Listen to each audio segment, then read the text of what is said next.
Hello प्यारे बच्चों, आज मैं बताने वाला हूँ क्लास 11वीं के हिंदी के इम्पोर्टेंट क्वेश्चन। पार्ट 4 है बच्चों। पार्ट 4 है बच्चों। पार्ट का नाम है चंपक काले अक्षर नहीं चीनती थी। इसके लेखक है बच्चों त्रिलोचन। उनका जीवन चरित्र परिचय बच्चों ये रहा। 4 नंबर का 100% आता है। कवि त्रिलोचन थे। मूल नाम वासुदेव सिंह था। प्रमुख रचनाएं ये रही: धरती, गुलाब और बुलबुल, दिंगत, ताप के दाएं ताएं, जिन शब्द, जनपद का कवि हूँ। ये कुल 3 या 4 याद करनी है बच्चों आपको। 3-4 याद कर लेना। प्रमुख सम्मान क्या क्या मिला उन्हें। साहित्यिक विशेषताएं बच्चों, ये रही उनकी साहित्यिक विशेषताएं। कवि विलोचन हिंदी साहित्य, ये रहा इधर तक है बच्चों। वेद नहीं रहता था। पाठ परिचय बच्चों आपको नहीं पढ़ना है, ये इम्पोर्टेंट नहीं है।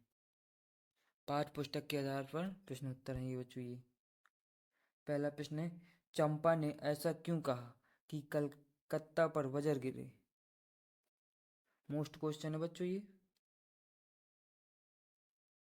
इम्पोर्टेंट क्वेश्चन है बच्चों। ये इसका उत्तर ये रहा।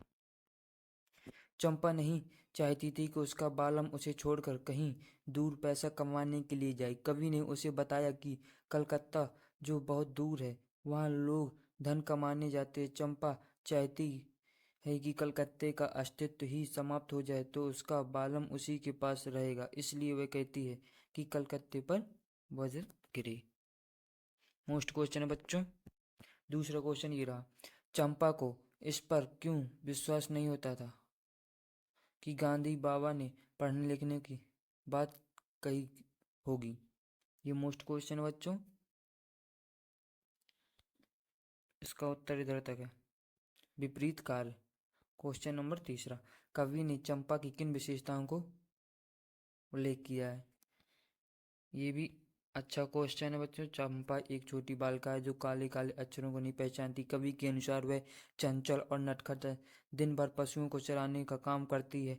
वह जो करना चाहती है वही करती है। उसे पढ़ना पसंद नहीं है तो नहीं पढ़ती। वह नहीं चाहती कि उसका पति उससे दूर जाए तो कहती है कलकत्ते पर वज्र गिरे।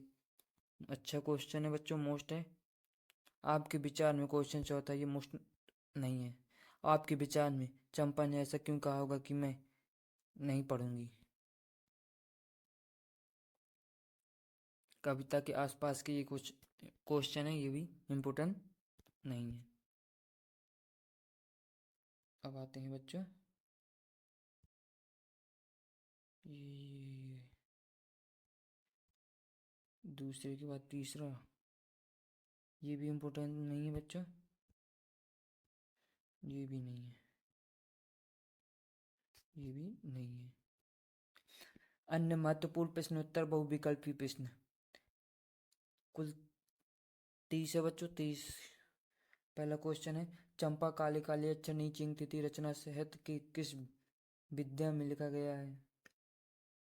दूसरा क्वेश्चन ये रहा, तीसरा ये रहा, चौथा क्वेश्चन ये है,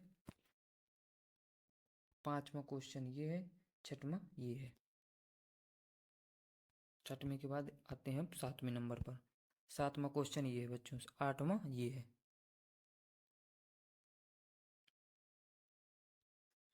9वां क्वेश्चन, चंपा ने किसे झूठ कहा।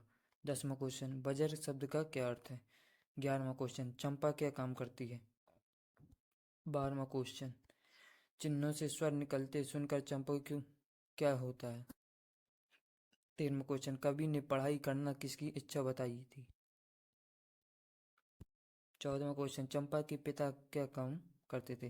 15वां क्वेश्चन, कवि को पढ़ता देखकर चंपा कैसे सुना करती थी। 16वां क्वेश्चन, चंपा कहाँ तक पढ़ी लिखी थी। 17वां क्वेश्चन, चंपा क्या छिपा देती थी। 18वां क्वेश्चन बच्चों सॉरी, कवि के अनुसार चंपा का पति नौकरी के लिए कहाँ चला जाए। 19वां क्वेश्चन, प्रस्तुत कविता में कौन सी शैली का प्रयोग हुआ है। 19वें क्वेश्चन के बाद 20वां क्वेश्चन ये रहा, 21वां ये रहा, चंपा किसको लेकर चरवाही करने जाती थी। 22वां क्वेश्चन, चंपा का स्वभाव कैसा था।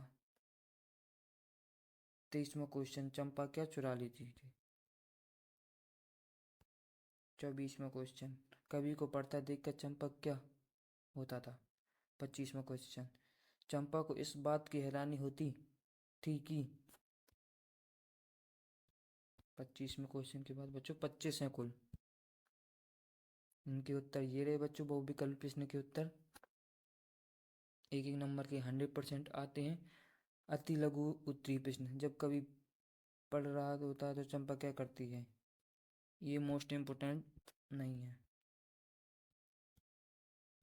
और देखते हैं बच्चों क्या क्या इम्पोर्टेंट है।